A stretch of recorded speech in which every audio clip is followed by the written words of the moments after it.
নমস্কার। আরও একটা গুরুত্বপূর্ণ ইনফরমেশান নিয়ে চলে এলাম, খুব গুরুত্বপূর্ণ ভিডিও। যারা চ্যানেলে নতুন, চ্যানেলটাকে সাবস্ক্রাইব করে বেল আইকনটা টিপে রাখতে হবে লেটেস্ট গুরুত্বপূর্ণ আপডেট পাওয়ার জন্য। স্টেপ টু স্টেপ আজকের আপডেটটি আপনাদের সামনে তুলে ধরছি। একটা গুরুত্বপূর্ণ খবর দেবো আপনাদের সামনে। রাজ্যে চুক্তিভিত্তিক কর্মীদের নিয়ে একটা খবর দেবো। রাজ্যের কি চুক্তিভিত্তিক কর্মী, যারা অস্থায়ী কর্মী, তাদের নিয়ে একটা খবর দেবো। প্রত্যেকটা চুক্তিভিত্তিক কর্মীদের একটাই দাবি, বেতন বৃদ্ধির দাবি, স্থায়ীকরণের দাবি এবং পার্মানেন্ট চাকরির দাবি জানাচ্ছে। সমকাজে সমবেতনের দাবি, এটাই এখন আপডেট। এক এক করে বলবো, ডিটেলস বলবো, কি আপডেট উঠে আসছে সমস্ত কিছু বলবো। বেতন বৃদ্ধি কি হতে পারে নাকি আশা হতো, সমস্ত কিছু বলবো। প্রথমে যেটা আমরা আলোচনা করব আশা কর্মীদের নিয়ে। তার আগে বলে রাখি, আমাদের চ্যানেলে ফার্স্ট টাইম থাকলে চ্যানেলটাকে সাবস্ক্রাইব করে বেল আইকনটা টিপে রাখতে হবে লেটেস্ট গুরুত্বপূর্ণ আপডেট পাওয়ার জন্য। প্রথমে আমরা আশা কর্মীদের নিয়ে বলবো। আশা কর্মীদেরও একই বিষয়, বাজেটে সামান্য টাকা বেড়েছে। আশা কর্মীদের সামান্য টাকা 1000 টাকা বেড়েছে। এই 1000 টাকা ভাতা বৃদ্ধি তারা সন্তুষ্ট নয়। তারা দীর্ঘ রাজপথে আন্দোলন কিন্তু করেছে, কলকাতার রাজপথে। তারাও দাবি দাওয়া তুলেছে, তাদের সমকাজে সমবেতন এবং তাদের যে পারিশ্রমিক সেটা বাড়ানোর কথা বলা হয়েছে। মাতৃত্বকালীন ছুটি ওটা মেনে নিয়েছে রাজ্য সরকার, এবং আরও কিছু দাবি দেওয়া সেটা মানেনি রাজ্য সরকার। অবশেষে তারা আন্দোলন তুলেছে। এবার তাদেরও একই দাবি, বেতন বৃদ্ধি করতে হবে, সামান্য পারিশ্রমিকে দিন সংসার চলছে না। পার্শ্ব শিক্ষক প্যারা টিচারদের নিয়ে বলবো, তারাও কিন্তু আন্দোলনের মধ্যে দিয়ে যাচ্ছে এখনও পর্যন্ত, ঠিক আছে। তারাও ভাতা বৃদ্ধির দাবি জানাচ্ছে, বেতন বৃদ্ধির দাবি জানাচ্ছে, সমকাজে সমবেতন দাবি জানাচ্ছে, ঠিক আছে। খুব সামান্য ভাতাটুকু পায় পার্শ্ব শিক্ষকরা। আইসিডিএস কর্মী ও সহায়িকা যারা আছে তাদেরও একই কেস।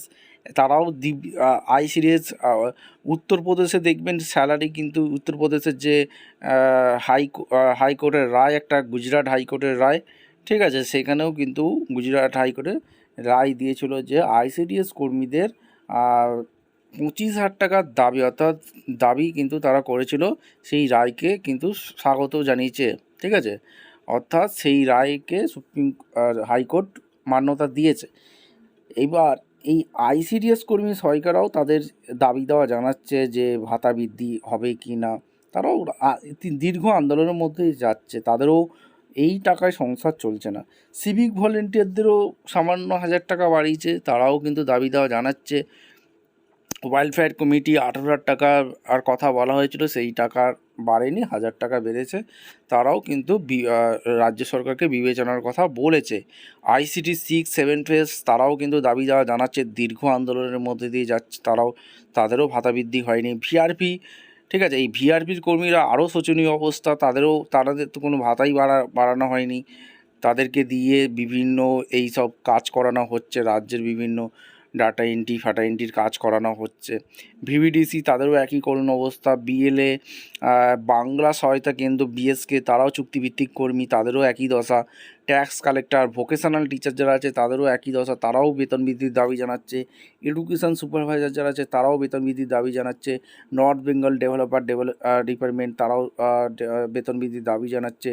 ডিজাস্টার ম্যানেজমেন্টের যারা চুক্তিভিত্তিক কর্মী আছে তারাও বেতন বৃদ্ধির দাবি জানাচ্ছে। তারা নবান্নে গিয়ে ডেপুটেশন দেওয়ার বিক্ষোভ দেখাচ্ছে, ডেপুটেশন দিচ্ছে। তারা সমাজের জন্য প্রচুর রকমের কাজ করে, তাদেরও বেতন বৃদ্ধির দাবি জানাচ্ছে। তারা অস্থায়ীভাবে আছে, তাদেরকে পার্মানেন্ট করার দাবি জানাচ্ছে, ঠিক আছে। এই হচ্ছে ব্যাপার। বেতন খুবই কম পায় এখানে। আর যুব ভলেন্টিয়ার যারা আছে তারাও কিন্তু কম বেতন পায়। কন্যাশ্রী স্টাফ, রূপশ্রী স্টাফ, কর্মবন্ধু যারা আছে, এসএসকে এমএসকে শিক্ষক, তারাও দুর্দশা আরও খারাপ। এসএসকে এমএসকে তারাও প্রচুর পরিমাণে কাজ করে, তারা বেতন বৃদ্ধির দাবি জানাচ্ছে। মাদ্রাসা পৌরসভা কর্মী যারা আছে, ভোকেশনাল শিক্ষক যারা আছে তারাও দাবি জানাচ্ছে। ফায়ার অপারেটর, ড্রাইভার, পানিমিত্র, চা শ্রমিক, যতগুলো চুক্তিভিত্তিক কর্মী আছে প্রায় একটাই দাবি, যে ভাতা বৃদ্ধি করতে হবে, সমকাজে সমবেতন এবং স্থায়ীকরণ করতে হবে। এই তিনটি মূলত দাবি তাদের। এই দাবি কি মানা হবে? এই বাজেটে যেটুকু সামান্য বেড়েছে, অন্তর্বর্তী বাজেটে, পূর্ণাঙ্গ যখন বাজেট হবে ভোটের পর, তখন কি রাজ্য সরকার এই কর্মীদের জন্য কিছু করতে পারে? ভাতা বৃদ্ধি করতে পারে বা অন্য কিছু সুযোগ সুবিধা প্রদান করতে পারে? আপনারা অবশ্যই কমেন্ট সেকশনে ব্যক্ত করে জানিয়ে দিতে ভুলবেন না। দেখা হচ্ছে কোনো পরবর্তী ভিডিও। ধন্যবাদ।